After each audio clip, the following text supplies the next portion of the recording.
for asking me to talk.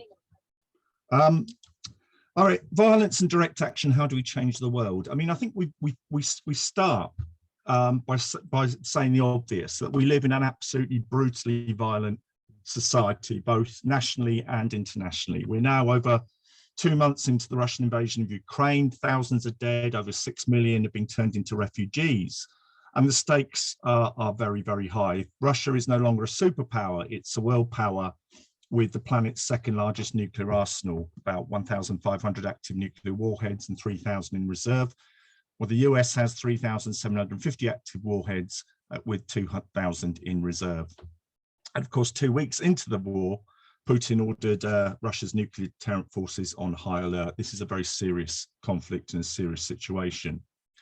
Now, unlike liberal commentators who see war as an aberration of the normal operation of society, our tradition, the Marxist analysis developed by Lenin and Bukharin, argues that there is a causal relationship between monopoly capitalism, the nation states that they are anchored to, and war. War, Bukharin argued, is a special form of capitalist competition, and that capitalist society is unthinkable without armaments, as it is unthinkable without wars. The existence of arms is not the prime cause and moving force in wars. On the contrary, the inevitability of economic conflict conditions the existence of arms. What they were both arguing, these two Russian revolutionaries, was that war is a part of capitalism, and you can't actually have capitalism without war. But there's also an incredibly high level of violence within capitalist states as well. A tiny minority own the means of production and distribution. The rest of us have to either work for them or claim benefits or exist on the margins of society. And because of that, because of these huge social gulfs, capitalists rely on massive levels of violence and on a network, a framework of coercion to maintain the status quo. Marx and Engels wrote in the Communist Manifesto that the executive of the modern state is but a committee for managing the common affairs of the whole bourgeoisie. And Engels was more specific, arguing that the state is nothing but an instrument of oppression of one class to another, no less in democratic republics than in a monarchy. And that the specific instrument of that oppression was the special bodies of armed men that many Marxists have identified since: the standing army, the police, security guards, prison guards, judiciary, the rest of it, which are deployed to maintain the prevailing social order. And actually, we can get quite used to the fact that this is the way things are. But, if you look into it, it's absolutely appalling. According to the charity inquest, there have been 1,815 deaths in police custody following contact with the police in England and Wales since 1990, with no police officer answering for these deaths. According to a 2018 report from the Bureau of Justice Statistics, nearly 2.2 million adults were held in American prisons and jails at the end of 2016. That means for every 100,000 people residing in the States, approximately 655 of them were behind bars. People may remember the Yellow Vest uprising in France, which began in November 2018, which ran right through to the end of 2019 and right up to the first lockdown, which saw the French police kill 10 people and injure nearly 2,000 through the use of things like flashballs and tear gas canisters and the rest of it, and those injuries included facial traumas, broken jaws, lots of eyes taken out. And by the 14th of January 2019, 94 people have been reported as seriously injured, including 14 with blindness and one person treated for brain hemorrhage. And this was just handed out as part of the state exerting its right to exist as it's always done, exploiting us. And the system is also economically violent. Almost half the world's wealth is now owned by just 1% of the population. And according to new calculations by Oxfam America, 275 US billionaires now own a combined wealth of $4.7 trillion in wealth, much of which goes completely untaxed. absolutely jaw-dropping levels of inequality. Globally, it's still estimated that at least 10% of the world lives on less than $2 a day. And in sub-Saharan Africa, 41% of the population live on less than $2 a day. So there's these huge gaps. And the point of this is economic coercion. As I said at the beginning, most of us have to work for a tiny minority and to provide them with their profits. It's estimated that there were at least 120,000 premature deaths of the poorest, and people like the disabled or whatever, in the first 10 years of the Tory government from 2010 onwards. I mean, that is what Engels called social murder. I think people who are deliberately put into the grave because of economic choices that the Tories make. And of course, the system is violent in a racial way as well. It's violent towards refugees and asylum seekers. I mean, Priti Patel, for years now has advocated using wave machines and sonic cannon against refugees crossing the Channel. She set the Navy on those desperate people who are coming over. She's got a clause in a nationality bill which gives immunity from prosecution from anybody in the military or in the border force who might kill an asylum seeker carrying out her policy of pushback. It keeps being taken out by the Lords, but they keep putting it back in when it returns to the Commons. Now she wants to send asylum seekers via a one-way ticket to be processed in camps in Rwanda. Absolutely disgusting. And yet, a study by the Refugee Council last year found that 91% of people desperate enough to do that channel crossing in small boats come from just 10 countries where war, human rights abuses, and oppression are common. The countries include Afghanistan, Syria, Iran, and Eritrea. And these are all places that Priti Patel has voted in the House of Commons to use military force against. So, that they're literally trying to get here to escape the bombs that she has visited on them, and she wants to deport them to Rwanda. I could go on. People know about stop and search figures. People know about the day-to-day incidents of violence we experience. But yet, when socialists are faced with the question of violence, it's never actually in the context of the barbarity of the system we live in. It's always, I think, in this context of whether violence from our side is ever justified in changing the system.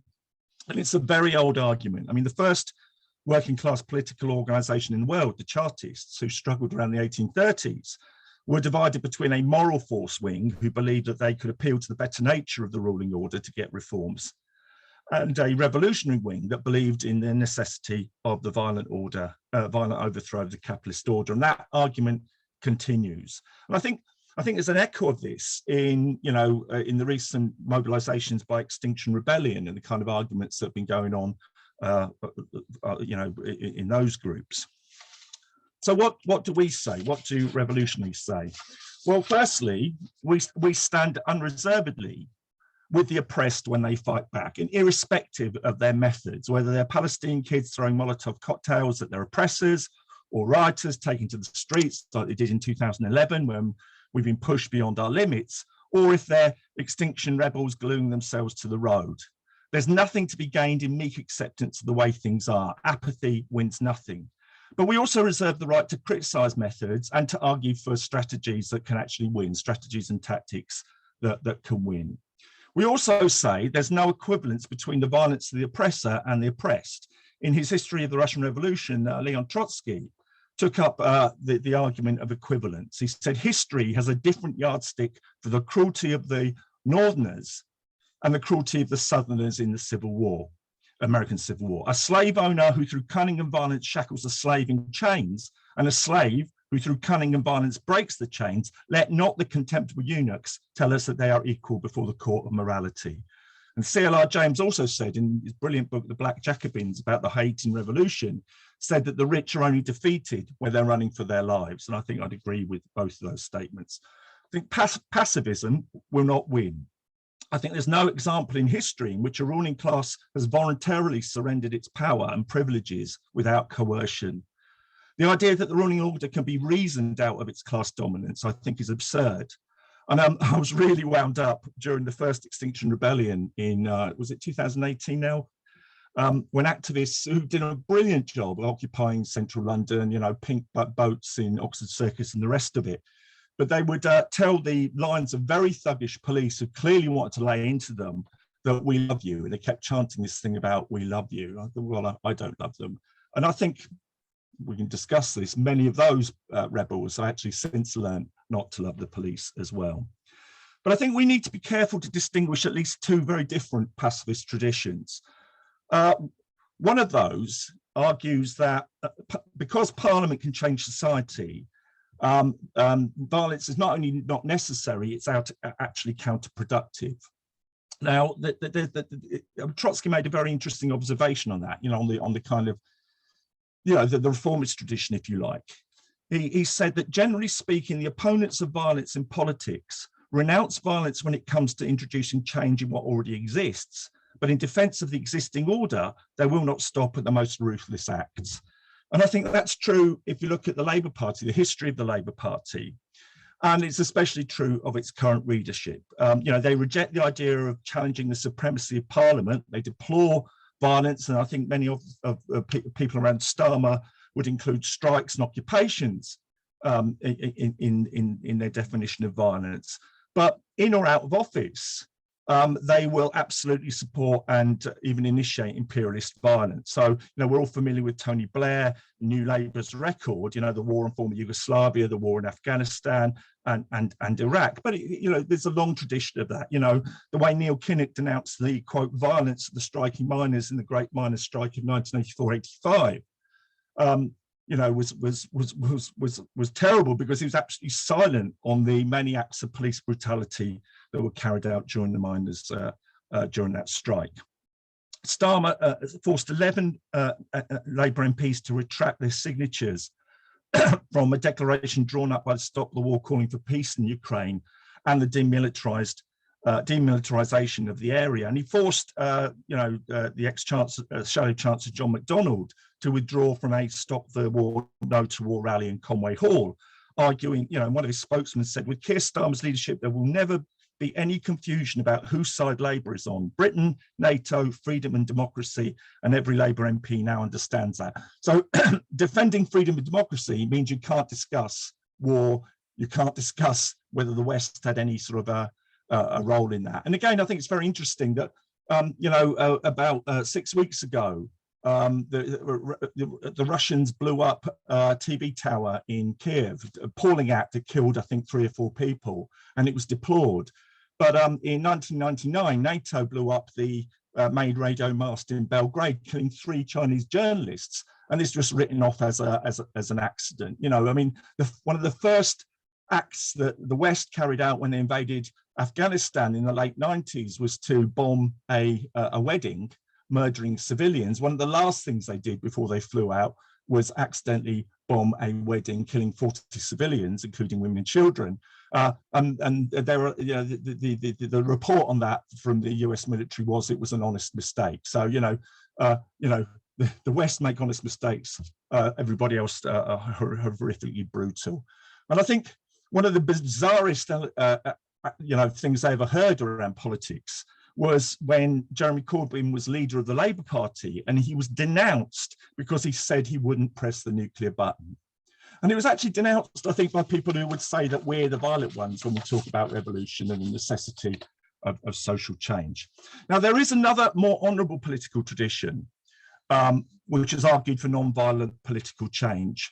And there's a thread that runs through the progressive movements of the 20th century into the present. And it's a tradition which is sincere in wanting radical change, but it rejects for ethical or tactical reasons what it sees as violence. And comrades may have come across groups around Peace News, for example, whose tagline is for non-violent revolution.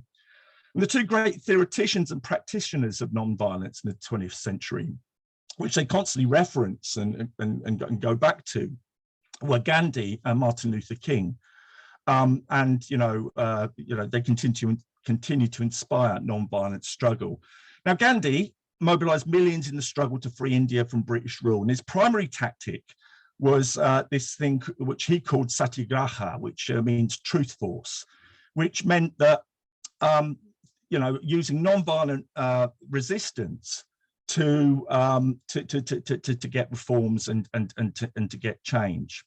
This principle guided Gandhi's activism against the British Empire, and Gandhi's tactics in turn inspired Martin Luther's campaign against racism in the US. I mean, Martin Luther King said that while the Montgomery boycott was going on, India's Gandhi was the guiding light in our technique of nonviolent social change. And the main strategy exposed activists in both India and in the States to the violence of the state, in the belief that such resistance would A, overwhelm the state apparatus, it would fill the jails and courts, and that the agents of the state would see and reject their own brutality. Martin Luther King in 1957 set out his plans to end institutional racism in the US by arguing rivers of blood may have to flow before we gain our freedom, but it must be our blood. Now, I think that both Gandhi and Martin Luther King are attractive political figures, but I think that their tactics were very seriously flawed and need looking at. Gandhi's strategy, for example, was shaped by all sorts of different forces. One, he was up against the world's biggest empire at the time, the British Empire, which had 1 million Indian soldiers, for example, under its flag. Two, he was allied with a cross-class coalition of forces. It was a nationalist struggle he was fighting. And the leaders of that movement were largely Western-educated, rich people. One millionaire, Indian millionaire, said it takes a lot of money to keep the Mahatma poor, for example. And they had different visions for a liberated India. Most of them looked towards an independent India, an industrialized India competing on the world stage as a modern nation state. Gandhi himself, his own vision of an independent India was a society based on self-sufficient villages, which rejected industrialization. Therefore, the notion of class struggle didn't really cut with Gandhi, and he actually rejected it. He actually based his struggle on religion, on this idea of spirit force. And it meant that I'd also argue that there was an element of elitism to Gandhi's tactics and a deep distrust of mass mobilization. It meant Gandhi, for example, was constantly calling off his non-cooperation campaigns at points where they got serious. So in 1919, 1920, he calls off a major campaign that came out of the Jallianwala Bagh massacre that was carried out by the British. He called that off just as it was cutting and beginning to move things on the count of a few police stations were burnt down. Gandhi was not a socialist. He was against class struggle, even when such struggle like the Indian naval mutiny of 1946 united Muslim, Hindu, and Sikh sailors in a common struggle against their oppressors. And also because he based his political tactics on religion, although he was not sectarian. It actually opened the door to a sectarianism which the British could use to horrific effects. So when independence finally came, it came with the splitting up of the Indian subcontinent to India and Pakistan, and the literal death of millions as populations tried to move between these new frontiers. The ultimate result of Gandhi's nonviolence, I think, which was massive bloodshed, which is not to let the British Empire off the hook. It was primarily their responsibility, but I think Gandhi's tactics did nothing to address that. The doctrine of nonviolent action and the fact that the argument that it could put pressure on the state machine didn't really deliver in the US either, I'd argue. As Stokely Carmichael, one of the Black Panthers, said in the late 60s, he said Dr. King's policy was that nonviolence would achieve the gains for Black people in the United States. And his major assumption was that if you're nonviolent, if you suffer, your opponent will see your suffering and will be moved to change his heart. That's very good. He only made one fallacious assumption. In order for nonviolence to work, your opponent must have a conscience. The United States has none. And I think there's something to be said for that. Nobody could doubt King's courage. Nobody could doubt the courage of the 50,000 he mobilized in the late 50s and early 60s against the Jim Crow laws in the Deep South. But the activists that he brought into his movement got swiftly disillusioned with getting beaten up in whites-only coffee bars, or being met with fire hoses and clubs and dogs mobilized by racists like George Wallace and Bull Connor. The arguments of non-violence began to look very thin as churches were firebombed and little children were murdered. And there was a glaring contradiction about a non-violent movement which relied on half the National Guard of Arkansas to ensure the safety of the first Black child to enter a segregated school in Little Rock. The US, it's got to be said, the US ruling class weathered non-violent action quite well. As late as 1962, not a single Black student attempted white schools or colleges in Mississippi or Alabama or South Carolina. And the process of desegregating the US Army wasn't achieved until the early 60s, just in time for Vietnam, where the majority of soldiers who served were disproportionately from the Black community. I'd argue that passivism was a dead end for the movement. And it was a wave of anti-racist riots that raged across the US in the early 60s, particularly the Harlem riots of July 1964, which pushed Johnson, the US president at the time, into signing off on civil rights legislation and promising a big society program. He never delivered on that because of the Vietnam War, but it was that pushed the movement and achievements further. I'd also argue that King was on a journey, and it pushed him leftwards throughout the 60s. So he may have started off as a man who was looking for a place within American society, a deserved place within American society.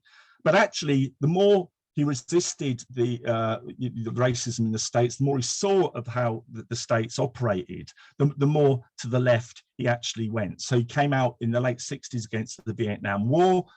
He actually began to denounce the US government as the most violent government in the world, and he began to gravitate towards the workers' movement. He was in Memphis, Tennessee in April 1968 to support a strike by Black sanitation workers when he was murdered by a racist, which really, I think, sort of put a full stop to the whole argument about non-violent resistance for a bit. I mean, the US state went on to murder 20, and it was murder, 20 leaders of the Black Panther movement, for example. It really showed who was the violent actor in this. Now, we are not pacifists. As Lenin said, he who accepts the class struggle cannot fail to accept civil wars, which in every class society are the natural and under certain conditions inevitable continuation, development and intensification of the class struggle. To repudiate civil war or to forget about it is to fall into extreme opportunism and renounce the socialist revolution.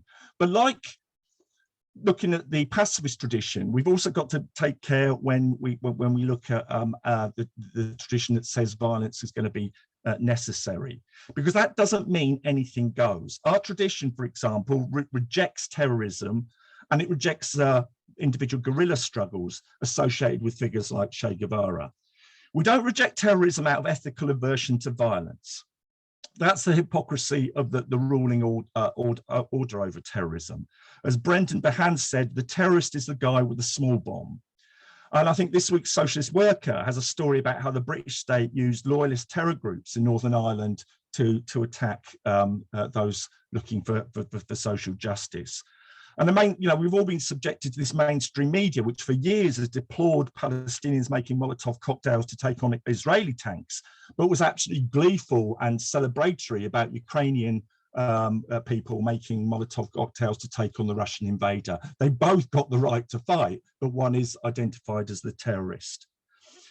We reject terrorism because we believe the emancipation of the working class must be conquered by the working class. And small groups in terror cells or in guerrilla armies actually substitute for the working class. They are the antithesis of what can really change the world. Now, Trotsky wrote a brilliant pamphlet called Why Marxists Oppose Individual Terror in 1911, in which his main argument was individual terror is inadmissible precisely because it belittles the role of the masses in their own consciousness. It reconciles them to their powerlessness and turns their eyes and hopes towards a great avenger and liberator who someday will come and accomplish this mission. I think it's absolutely right. You know, what he was saying is It's working people, it's mass struggle that changes the world, not people who take on and take out sometimes, the odd oppressor here or there. The ministers can be replaced very easily, buildings can be repaired, the state goes on, and people feel even more powerless. The guerrilla struggle, as embodied in figures like Che Guevara, is equally elitist. This is not, again, to belittle the heroism of people who made the Cuban Revolution, but the truth is that they got lucky. Batista's regime was fruit rotten with little social support from any in it, and it was ready to fall when Castro and Guevara arrived with their small band of revolutionary soldiers. Sasha, can you wind up now, please? Yeah, if you give me another 3 minutes, Chair, and all will be well. Is that okay? Thank you, Wendy. Yeah, where was I? They got lucky, and the fact they got lucky was a bit of a dead end for the struggle. That kind of guerrilla struggle was elitist and it was voluntarist. Guevara said, if you are a revolutionary, make revolution, make 1, 2, 3 Vietnams. Well, that's not how it works, to be honest. You've got to understand the historical circumstances that permit political struggle. And Guevara was murdered by reactionaries trying to bring his own brand of guerrilla warfare to liberate Bolivia. He had no attempt, there was no knowledge that there was a substantial miners' strike going on there when he parachuted in and tried to liberate Bolivia. It was a real tragedy and a waste of a fine human being. We stand in the Bolshevik tradition. The Bolsheviks were not pacifists, but they were Marxists who believed that the strength of the working class was at the point of production, in the factories and in the offices where the bosses make their profits. They stood by the maxim that the emancipation of the working class must be conquered by the working class, and that organisation is the key to the transformation of not only society, but also to human beings. The Bolsheviks knew, as Engels had argued, that a revolution is certainly the most authoritarian thing there is. It is the act whereby one part of the population imposes its will on the other part by means of rifles, bayonets, and cannons. But they weren't about putschists or coups d'etats. They wanted full transfer of power to the working class. And that meant, in that great year of 1917, first of all, explaining to workers' groups why the February Revolution wasn't going to bring about the things they made it for. They got rid of the Tsar, but they still needed bread, peace, and land. And because of their relationship to the working class, the Bolsheviks could avoid needless bloodshed by influencing advanced workers to avoid bloody and premature insurrections like the July days. And it wasn't until the overwhelming majority of workers were for a transfer of power, understood the transfer of power and understood their own strength, that actually the October Revolution was on the cards. And when the workers of Petrograd came to take power in October, the process was smooth, disciplined, and almost totally bloodless. As Victor Serge said, the revolution did indeed go off in proletarian style with organization. That's why in Petrograd it won so easily and completely. And we've often said that more people died making Sergei Eisenstein's film about October 1927 than died storming the Winter Palace in 1917. The Bolsheviks had two great advantages when it came to challenging for power. They had an organized party with deep roots in the working class, and they had an understanding of the enemy, the bourgeois state. The aim wasn't to co-opt the state, the aim was to smash it and to institute workers' power.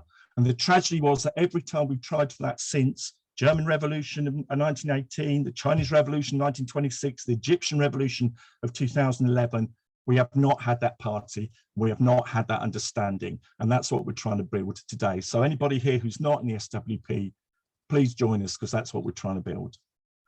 Thank you. Thank you very much, comrade.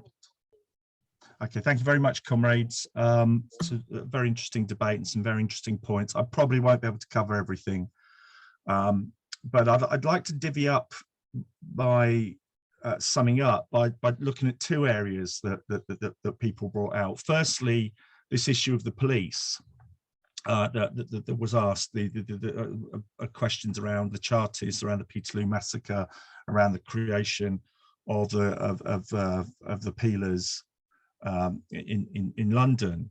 And I think the roots of this go back to the one of the most honest debates that was ever held in British history, and that was the Putney debates of 1647, a key moment in the English Civil War, where there's a lull between having beaten the king in the first stages of the Civil War and just before he escapes from Oxford and kicks off the final part, in which different groups meet to debate what kind of society they want after the Civil War. And you had, on one hand, you had radical levelers and people who wanted a better sort of word, who were arguing for a universal suffrage, universal male suffrage at that point, but you know, it was still a huge step forward.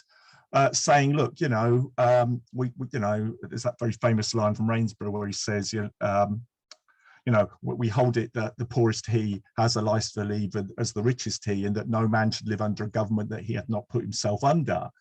And the argument that comes back from Cromwell's side, the rising bourgeoisie, because this is after all a bourgeois revolution, is essentially the argument that if we give you the vote, you will take away our property, and therefore we are not giving you the vote. Now, that the debate never went anywhere, because the king escaped and it kicked off another sequence of votes. But that was a very honest debate about how the ruling class, how the bourgeoisie have looked at us.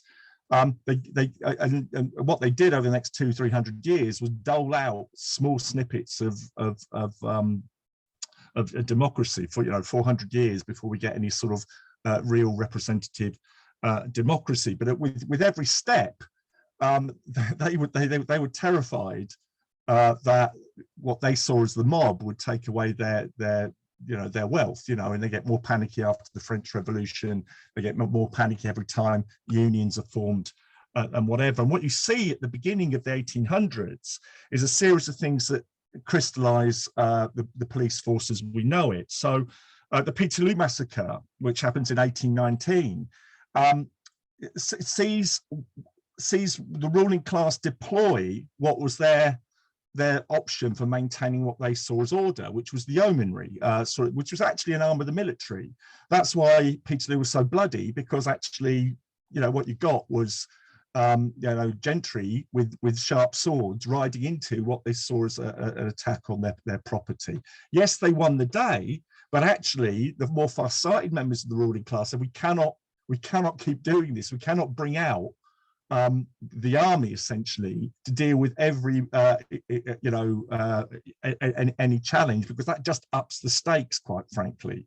And what it leads to is the formation of a unified police service. Firstly, I think it's the Met Police in 1829 around Robert Peel, but it's a model that I think they've drawn it from France. I certainly think the word police is a French word, but I'm willing to be corrected on that. Essentially, it is a non-armed wing of the state, coercive and brutal, but not the nuclear option of the army. And actually, what people forget, you know, I think the comrade raised this issue of you know, how many people support the police and look to the police. Actually, what's forgotten is how difficult the police found it to establish themselves as a part of, quote, normal society. This was a massive battle that was never quite been won by them, not least because of their own behaviour. And actually, you know, the ruling class spend an enormous amount of cultural effort to convince us what great people the police are.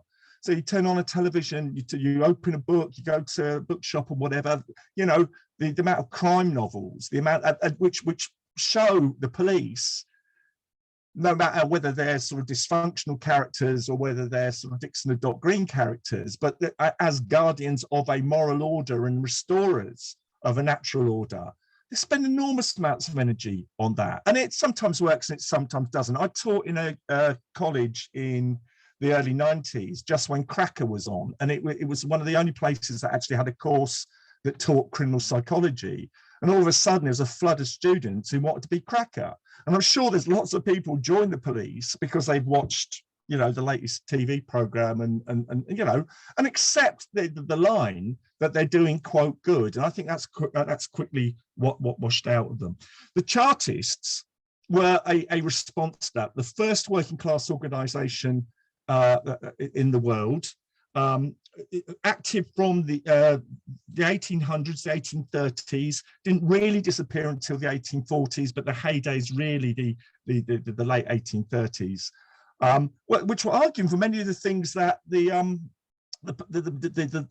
radical wing in the party debates were arguing for. You know, universal elections, secret elections, and the rest of it, and were rejected for exactly the same reasons. It took the bourgeoisie a long time to make democracy, to neuter bourgeois democracy,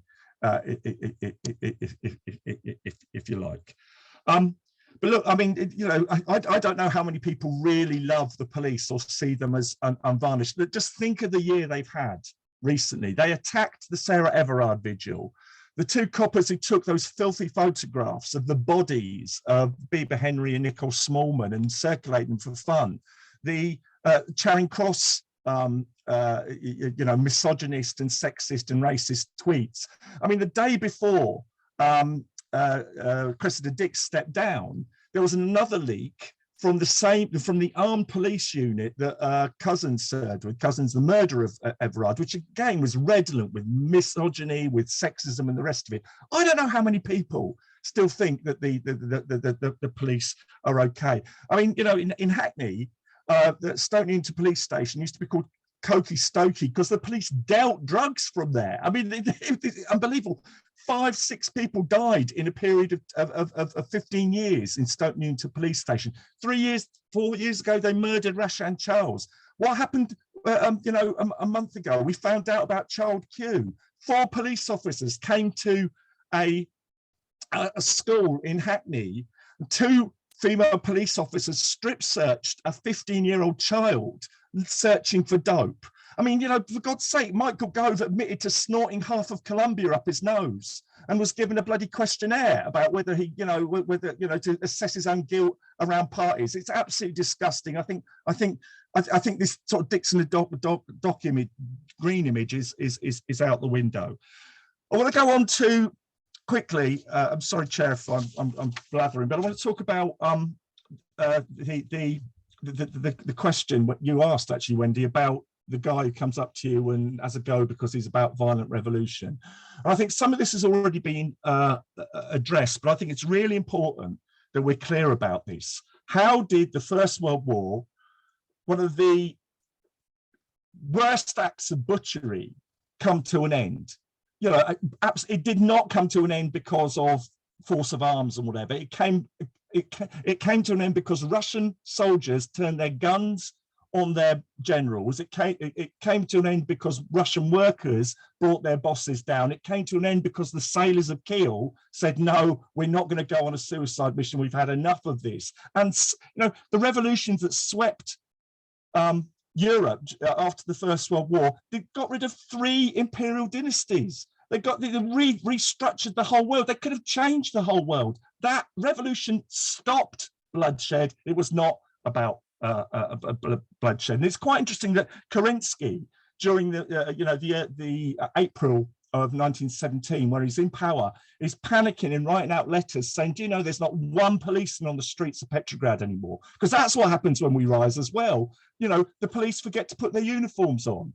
The psychiatric ward's empty because people feel life is worth living again. It's a life-affirming thing. It's not about violence. This goes all the way back to the Paris Commune, the first time we held power in 1871. Even our enemies said, bloody hell, Paris, there's no more crime on the streets of Paris anymore. You don't see this sort of stuff going on. We can make, in 2 months, we made a better world than they've made in 300 bloody years and whatever. And answering Caroline's question about the army and how attacking the army would be suicide and whatever. Well, there's some truth in that. But of course, the majority of people in the army are from working class backgrounds. And no matter how good their weapons are, the revolution goes forward, as Trotsky wrote, under the belly of a horse, the way that the protesters went under the Cossacks' horse. And I'll finish on this. It's a wonderful poem by Bertolt Brecht. And it says, General, your tank is a powerful vehicle. It smashes down forests and crushes 100 men, but it has one defect: it needs a driver. General, your bomber is powerful. It flies faster than a storm and carries more than an elephant, but it has one defect: it needs a mechanic. General, man is very useful. He can fly and he can kill, but he has one defect: he can think. And actually, you know, when we're on the move, you know, the instruments of the state will break down because they rely on us to run their army and their repressive machinery as much as they rely on us to make their profits. And revolution will undo all that. So I think I'll leave it there, comrades. I'm sorry, Wendy, if I went on, and I would have trimmed my meeting down a bit if I'd got back from work enough, but thank you, comrades.